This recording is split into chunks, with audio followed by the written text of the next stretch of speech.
Rick and Morty forever and forever, 100 years, Rick and Morty things. Me and Rick and Morty and running around in Rick and Morty time. All day long, forever. 100 days, Rick and Morty forever, 100 times. God, it's gonna be me and you, Rick and Morty, Morty and Rick on adventures, Rick and Morty time. Anyway, I just thought it was really cool. So it'd be like, Jay and Matthew for 100 years, Jay and Matthew adventure time. Jay and Matthew, Dual Shock Edition. Episode 7, The Phantom Matthew with Jay. Jay and Matthew and Knuckles. Hello and welcome to OSW Review, the old school wrestling video podcast. This is your host, your boy Jay Hunter, with a very special Brucey bonus edition featuring the man who plays 21. The man coming for Hulk Hogan, the meninist feminist himself, Matthew Botchamania. Is that correct, mate? Yes, it is I, returning once again for only the good pay-per-views with Mr. J the Hunter. How are you, sir? Excellent. Two times we're doing this. What are you talking about, Jay? This is completely spontaneous, and we have not tried this once before. Devastated. So Jay is recording this podcast with myself, and outside the house are some suspicious-looking seagulls making so much noise that they could be heard behind Jay. And then he shuts the window, and then he comes back, and half an hour later the power goes out. So I can only surmise he wasn't a fan of NXT Takeover, as we both are. Yes! NXT Takeover Brooklyn, let's do it to it! Jay and Matthew and NXT. The future is now.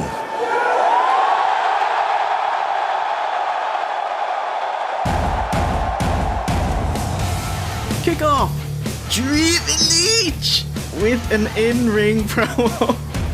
We're like fucking PewDiePie on that. Yes, this isn't Raw. Don't fast forward. It's just H quickly basking in the massive success of NXT and throws to the adoring fans.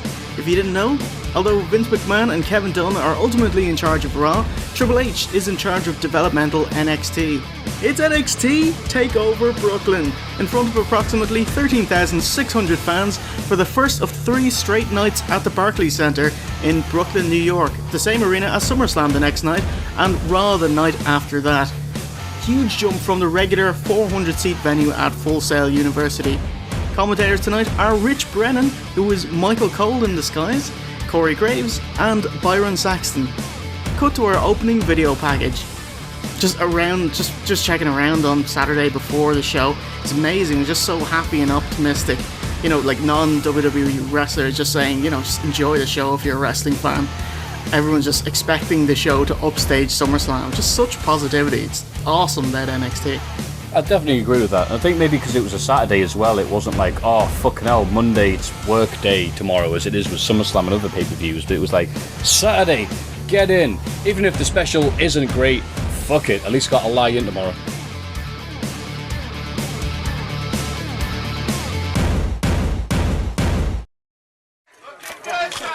Look, everyone, it's Tyler!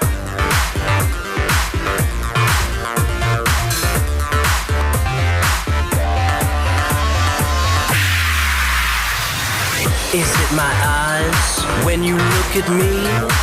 They are so gorgeous, they'll set you free. It's Tyler Breeze versus Jushin Thunder Liger. Yes, holy shit, smarktacular. Why is Jushin Thunder Liger here? Because he was working ROH in March. NXT were working close by the same week and went to go see his boy Devi-chan, aka Prince Devitt. Loved what he saw. Then his longtime friend William Regal, along with Fergal and Albert, made contact with him to do a one-off. New Japan said, go for it. So rock on. Yeah, it's a shame that he wasn't an over-muscly version of Liger, and he came out and he was juicing Thunder Liger. Yeah, that's a new bit. That's a new shtick that you... What do you mean? This is completely spontaneous. Kayfabe-wise, Breeze asked for more competition, and Liger was GM Regal's response. He went, hey! On the phone, hey! That means affirmative. Bye. thank you, Triple H, for making this happen. A decision made with only hardcore wrestling fans in mind, bringing in this non-English speaking 50-year-old legend in. Hi. Bye. Breeze gets a much bigger pop and a summer catalogue special entrance, models dressed as the Empire State Building, Statue of Liberty, that kind of thing. Which Liger would have been used to, as his day job is working at the Toei Studios, where he plays a giant monster. Sadly, he did not throw Breeze through them in a slow motion explosion. I think, could he kind of come out and just kind of start smashing all of the buildings? This fashion runway is a money gimmick. Tyler Breeze, gorgeous, is wearing a striped golden and dark brown affair. Jay. Go on. Jay. What bar is he? Oh, it's fucking horrible. Is that some kind of campy De Niro? Mr. Partridge, what bar? Tyler Breeze, he is a Lion Bar. Raw. A Ferrero Rocher. Very nice. A bottle of nasty Coca-Cola Black Coffee Coke. Coca-Cola coffee. Yeah, it like it's cold. It tastes like it sounds. That looks like the type of thing I'll put down my toilet if it was blocked. It'd have a fair go at it. A Hershey's Kiss. I don't know Hershey. I'd give him a hug. It's like British chocolate, except nasty. Like, take out the milk and sweetness of milk chocolate. And there you go. It's American, so it's all going to be fucking starch, oil, and bread. So yeah, sounds good. I like some bread with my chocolate. He is a 4-pack of Strongbow. Very people I know, but shouldn't go out drinking with. And finally, Tyler Breeze is a special mention here to Nuclear Man from Superman 4: The Quest for Peace. Jushin Thunder Liger is wearing a red and white little ditty. Oh, Jay, what bar is he? He is a Red Ranger from any Power Rangers season. Too easy. A Kit Kat Chunky. Ooh, the white ones. A classic can of Coke. He is a Pokeball. I wouldn't put one of them down my toilet. A Raw Attitude WWE energy drink. I thought they were saying raw artichoke then, don't they? Surely all artichokes are raw by their nature. But I do like the fact it is sponsored by Socko. Oh, the black there is incorporating Jushin Liger's onion hair. Yes. And finally, Jushin Thunder Liger is shrimp-flavoured crack. Kicking off this 7th NXT special is a light-hearted affair, with Liger mocking Breeze's turnbuckle lie-down, modified surfboard, regular surfboard, and taking a selfie with Tyler's stick. Something to put everyone in a good mood and show that Liger and New Japan know who Tyler Breeze is. Prince Pretty responds with a headlock, rest hold, and we get the best chant ever. Full Sail sucks. Full Sail sucks. It's like, and they also time it to the New Day, so it's like, Full Sail sucks. Full Sail sucks. It's like, oh, you smarky bastards, I love it. I approve of this as the Full Sail crowd had been booing whenever NXT Brooklyn was mentioned because the bitter NXT is not doing it at Full Sail in Florida. It continued for weeks and weeks, long enough that Kevin Owens addressed it on the Go Home show, an amazing promo on NXT, admonishing them, calling them the John Cena of crowds as nothing genuine comes out of their mouths, you bloody hypocrites. The match is pretty 50-50 until the closing sequence where it's all Liger. Absagiri, which is his rolling heel kick, tilt-a-world backbreaker, cannonball from the apron to the outside, and the King of Cuteville eats a running Liger bomb for the decisive win in 8:42 in a fun, fitting opener, popping the crowd happy and easygoing whilst not taking any focus away from the rest of the card. Yeah, this was a perfect opener, a big name guy considering... It's weird, he's never wrestled for WWF or WWE, but Network has lots of footage of him in WCW with guys like Brian Pillman. The crowd all knew who the fuck he was by the sound of things. All 13,000 at the developmental show knew who Jushin Thunder Liger was, Japanese legend. It was fantastic. It was funny though when he did his rolling senton off the apron at the outside. I thought, Oh, that's great. Shades of Tommy Dreamer. Because I think Dreamer's done it more times in the US than fucking Liger.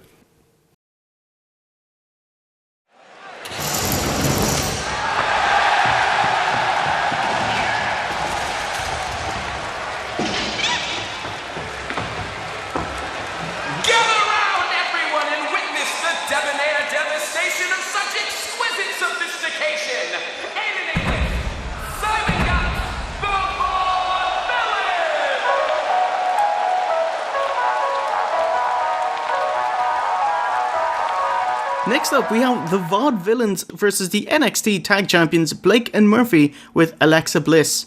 And I absolutely love the Vaudevillains' old-timey entrance. It's one of the only clever uses of the Titantron, with the curtain opening and the announcer. English shouts, "Men are here!" I just, in NXT, the opening acts get a pop. It's amazing.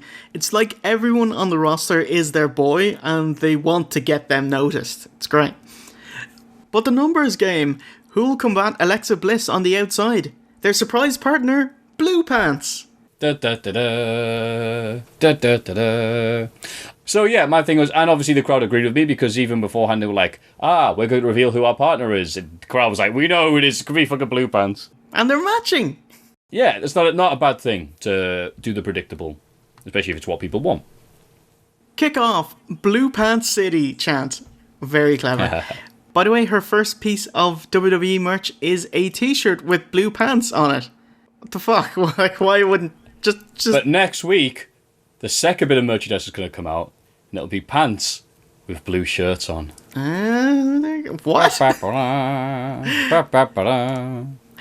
Gotch commits fully to the old-timey gimmick, which is amazing, starting with the roustabout, put 'em up, Duke's pose, theatrical leg release, and roll into an armbar.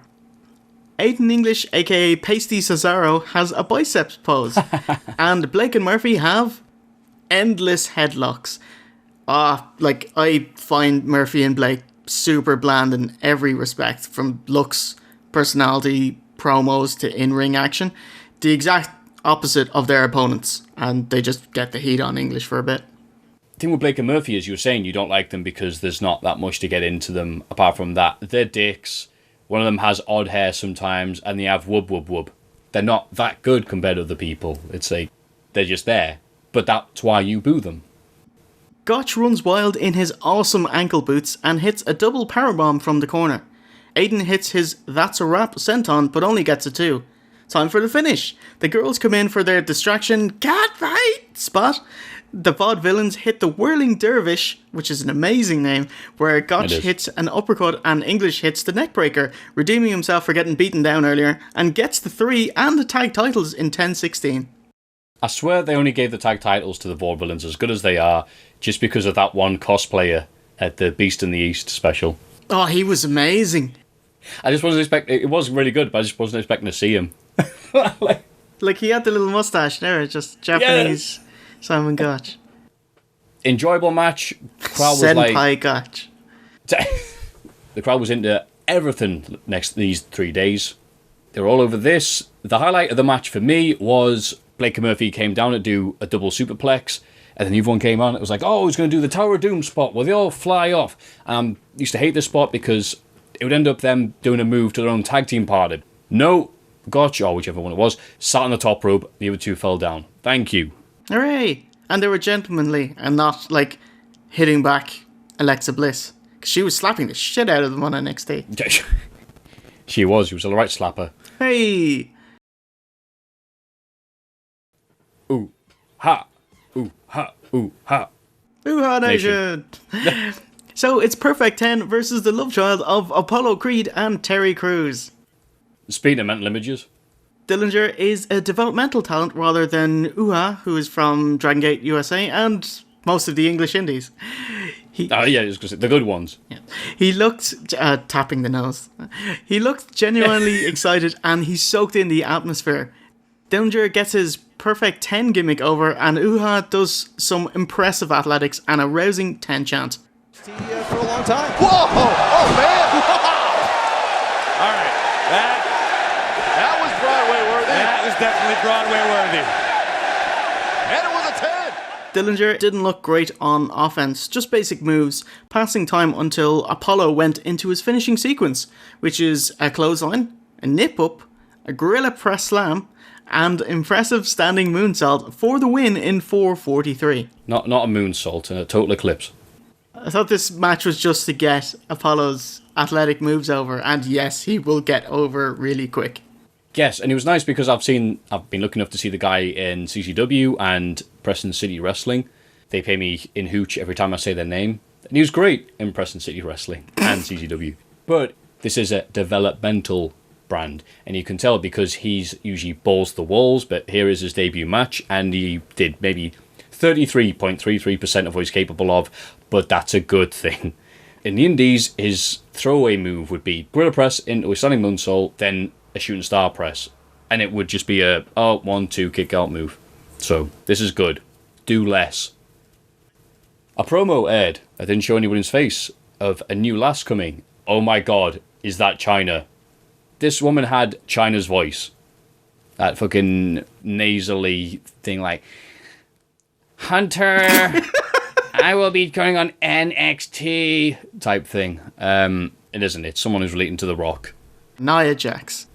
Finalists of Tough Enough in attendance getting booed. You fucking deserve it. They smile and clap and no sell it. Much like those two mayors slapping each other's butts with champagne bottles to a chorus of boos. Yeah, what did we do? That's how they talk. I think the people who watch NXT, the people who have followed a lot of these guys before they're in NXT, or appreciate what they've got.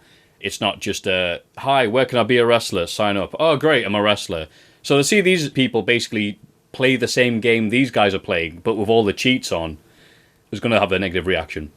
And we all know fucking the Tough Enough success rate isn't particularly great. Whoa, whoa, whoa. No one will ever forget angry Andy Levine. I'm not so sure I wouldn't have chosen the other guy, but welcome to the WWE. Oh, wow!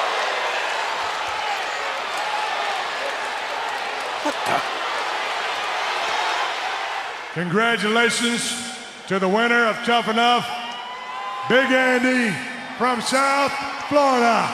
Oh! Oh my God! Stunner! A stone cold stunner!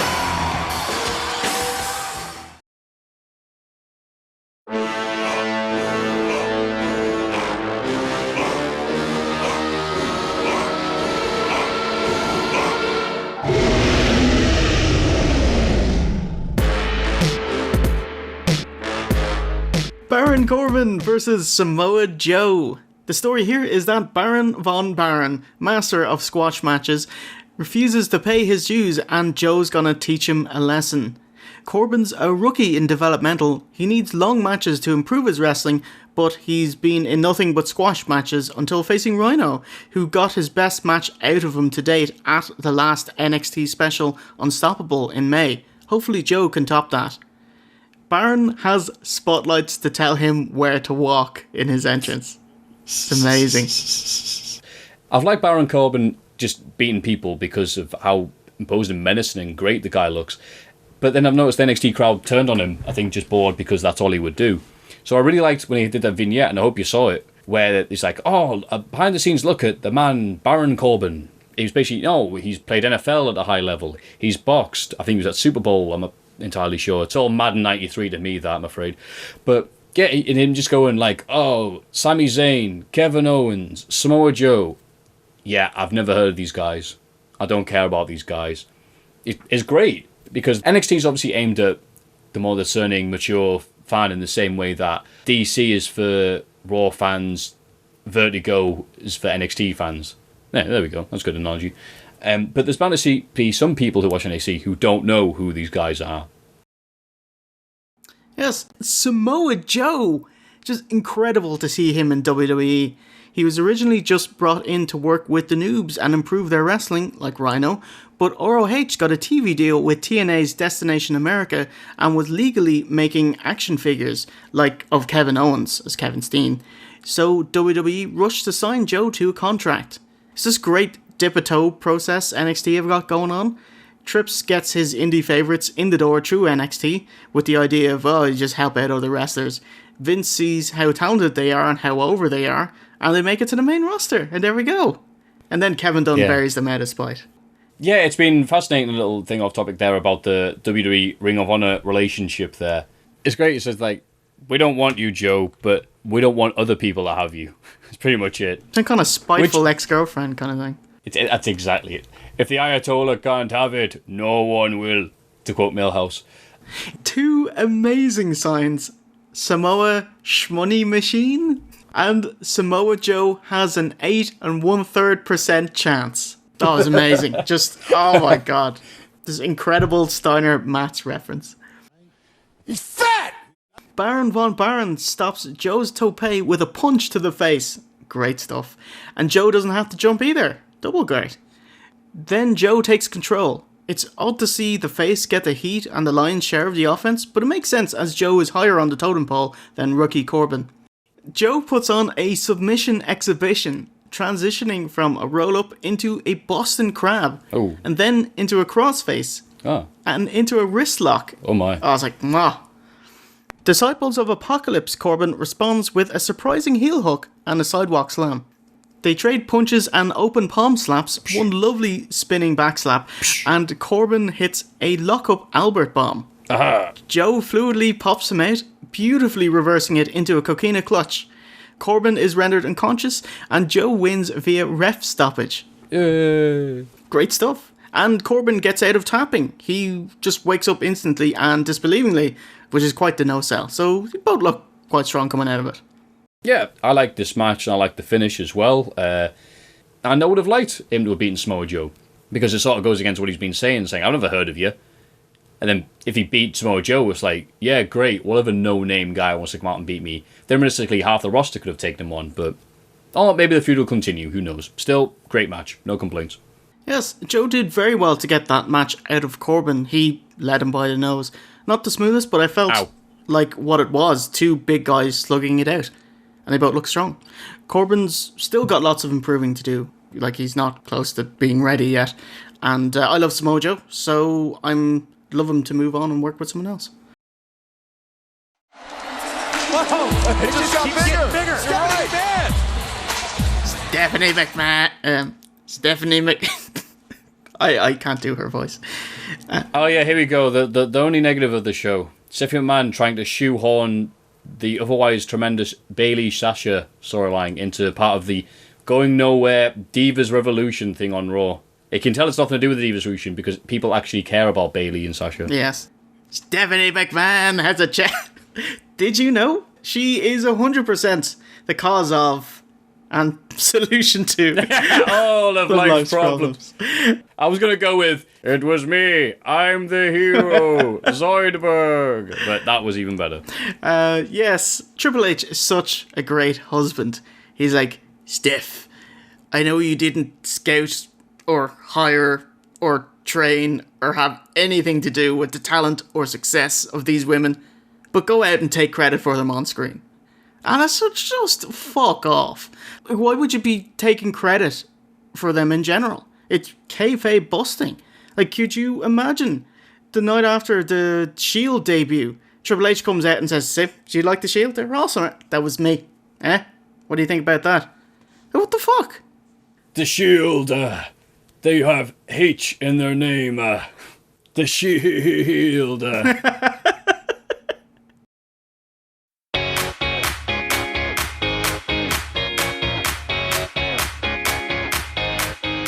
Bayley versus the NXT Women's Champion Sasha Banks.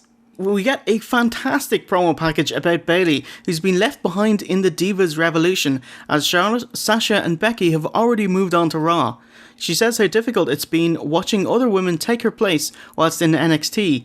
She has disappointed her mom, who keeps coming to her championship matches, and vows to win the big one tonight.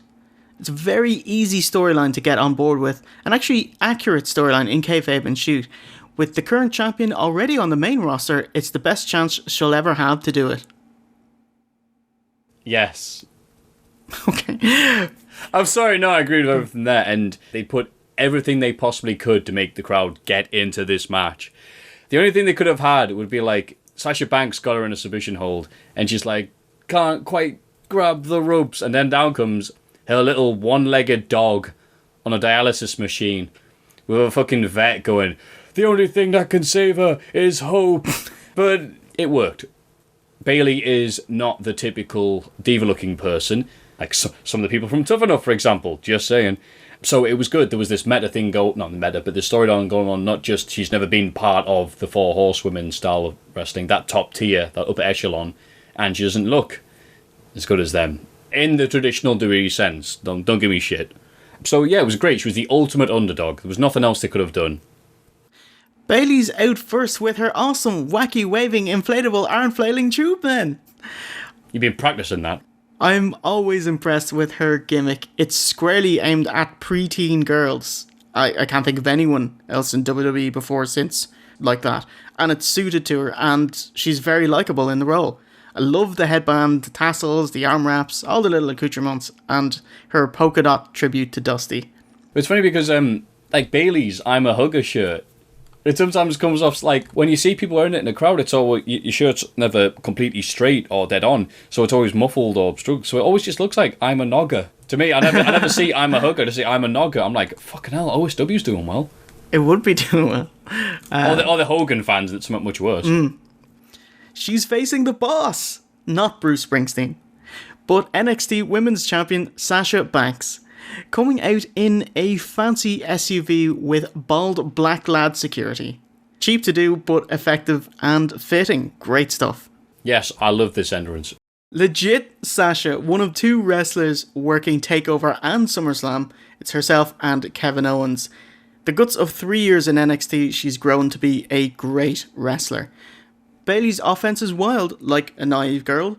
From her opting for side position for punches, to the turnbuckle head spot and springboard elbow to a Tree of Woe opponent. Corey Graves makes an astute point that Sasha has evolved, garnering great success as the boss, who is perhaps slightly bitter that she couldn't get it done the way she initially wanted to. But Bayley stayed true to herself, hasn't evolved, but has also never won the NXT title. That's brilliant. The commentators talking about the storyline. It's just, whoa, what is it? You know? The crowd, when presented with spreading Bayley over the top turnbuckle. Sasha delivers her signature double knee to her stomach from the top rope. These two are very smooth together. Nothing spectacular starting out, just well done, simple wrestling. They convey Bayley's the naive, downtrodden babyface that always comes up short, and Sasha's the glamorous, successful heel that wants to keep her in her place.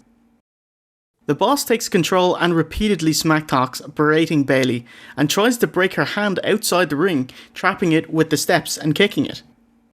Sasha is probably the only small negative I have about this match. Sasha is asked to hold off to check on Bayley, which is a WWE plot point which I hate. Either make a split decision to stop the match, or just let it continue, not let the downed opponent recuperate. That's unfair. So Sasha planches to the outside. Yeah, it was like a bad boxing ref in that case. It was a bit weird. The match kicks into high gear with an explosive finish. Oh, do you have anything before I go through the finish? No, please go. This is riveting. Bayley's trying to win things her way. Wacky waving hands, flying bum tackle, suplex at the corner, but Bayley is thwarted trying to get the Bayley to Bayley suplex. Awesome exchange as Sasha snares Bayley in the bank statement, which is the crossface, and when she reaches for the rope, foot smashes Bayley's hand trying to escape. It was really nasty. It was awesome. Yes. Bayley rolling reverses it into a crossface of her own and the crowd erupt.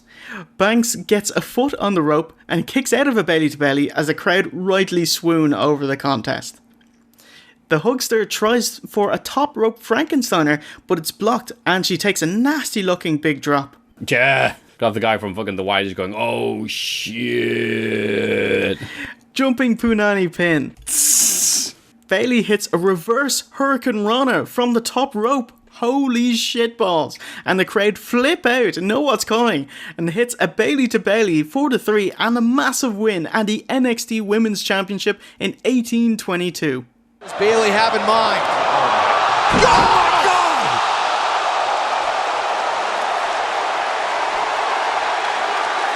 Here we go! Bayley! Bayley!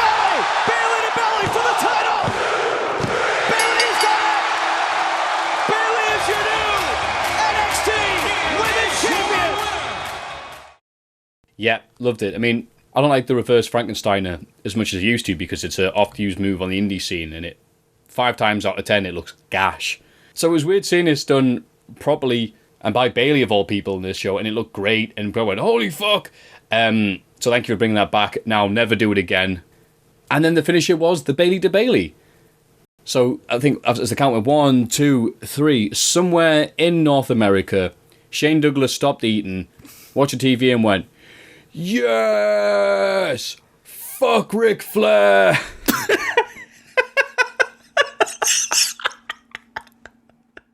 Yes! Is that it? Like, he nothing to do with Bayley and Sasha. It's just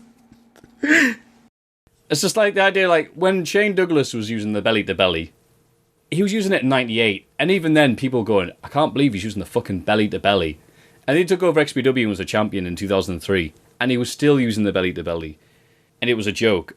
And here we are, in 2015, and one of the matches of the year finishes with a belly to belly.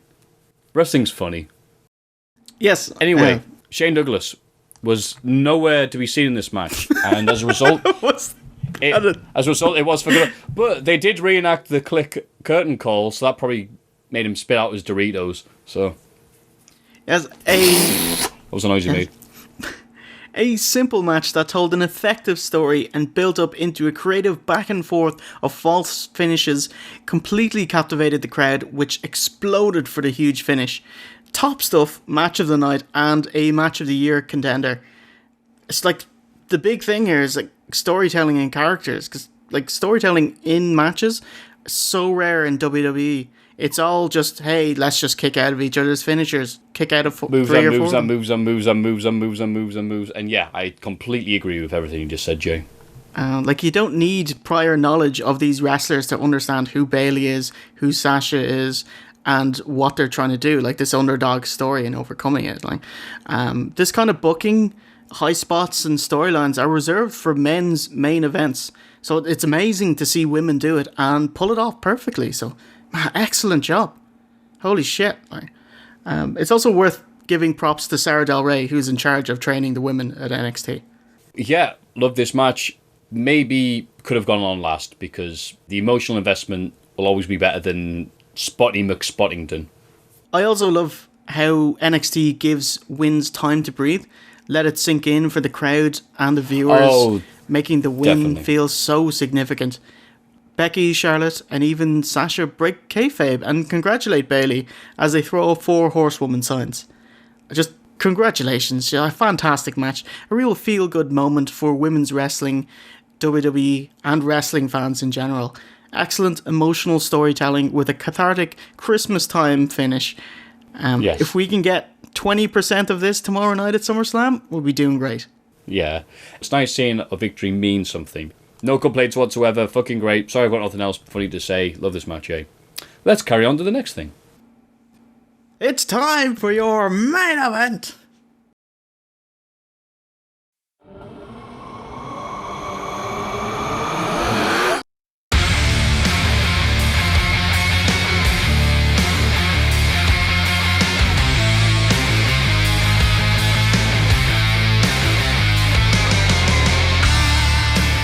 It's time for your main event. Kevin Owens versus NXT champion Finn Balor. Or it's a fodder, so it should be Balor. He's straight up baller. We're in overtime, McMahon. I thought it was a 2-hour special like the other NXT specials, but this one goes an extra 30 minutes. Yeah, which is good because we all looked at our clocks and thought, this is going to be the shortest ladder match of all time. Which it could have been, really, because Kevin Owens' whole thing and why I like him is because he's one of these wrestlers who actually wrestles like he's trying to win a match. Yeah. So the idea of like Kevin Owens just immediately decking Balor with 10 chair shots and just climbing the ladder nonchalantly wasn't out the realms. Yes. I love Prince Devitt. He was incredible in New Japan. So proud of him. World known for his dedication and professionalism and being an awesome wrestler. As an Irishman, my hopes are sky high. Not really the best judge because I think he's just incredible in every way. Although you can't say what the top of his promo ability is, as he's been cutting babyface promos here. And in Japan, he just shouts fucking shit, fucking fuck. Because you can say that shit in Japan. Fair balls to him leaving New Japan and his Armani Exchange deal to go to WWE Developmental.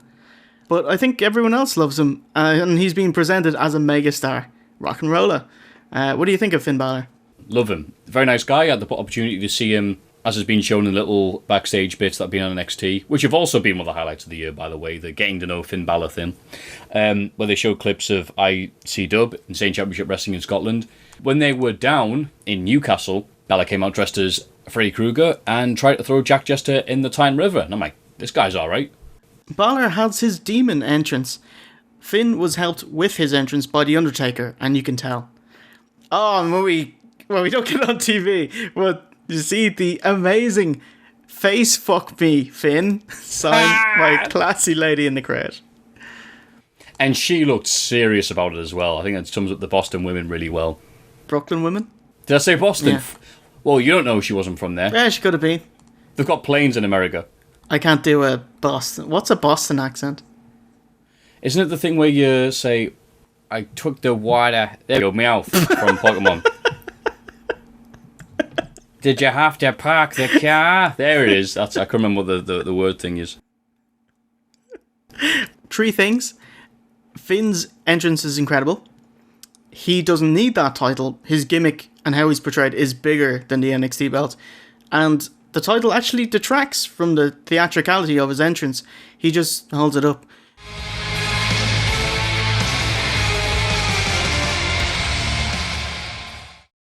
Oh, Kevin Owens. Because we didn't get to talk about this guy before. It's incredible to see Kevin Owens in WWE. Just in general.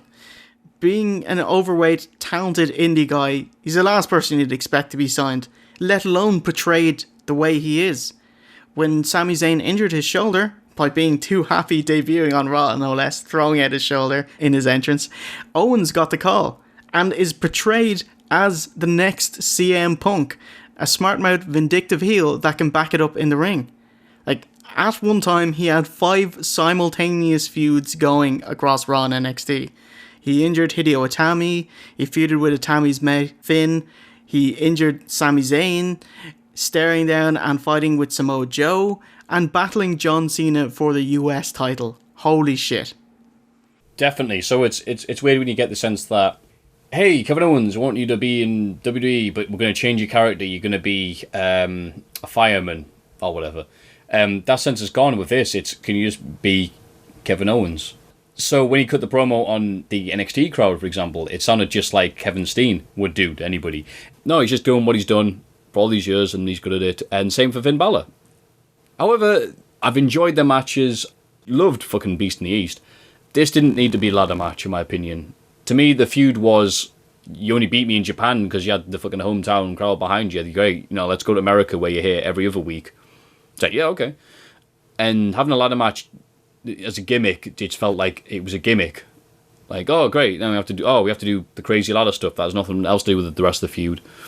And also the justification for it, because Owens insulted Regal a few times and threatened him, and then Regal was like, oh well, maybe I'll interfere in the match. So Owens going, oh, the only way to make sure that you won't interfere is by having a ladder match. It's like, well, it's no DQ. Of course you can fucking interfere and push the ladder over at any point, which obviously didn't happen, but still. So a bit of an awkward getting there. But it was a bit like going up to Bram in TNA and going, alright Bram, let's have a street fight, dickhead. The lads spend a few minutes in ring, then work with ladders, which are black and white striped. Not for NXT TakeOver, but as a tribute to the Zodiac, Ed Leslie. And Kevin Keegan. I would love it if Finn won this match. Is that your impression, okay? That's as good as it gets. Kevin Owens mocks Finn with arms wide open, but Balor drop kicks the table into Owens and favours his left leg. Massive crowd response to something off camera? So much so that the wrestlers have to have a look as well. What happened is a couple of fans had streamers in Bayley's colours, and after throwing them once, security escorted them out, leading to massive boos. But they were allowed to return a little later, which got a massive pop and a yes chant broke out. So that's what that was all about. Having fun at the wrestling show, are you? Quick, get the pipe. No submissions. The first man to climb the ladder and retrieve the championship will walk out of And to see the championship being hoisted high above the ring.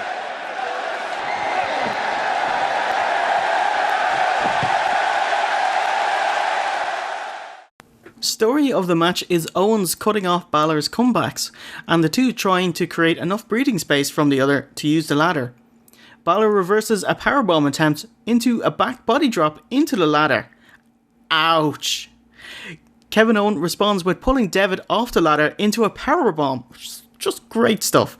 He follows up with a powerbomb with Finn's lower back into the apron, the move that kayfabe injured Sami Zayn the first time.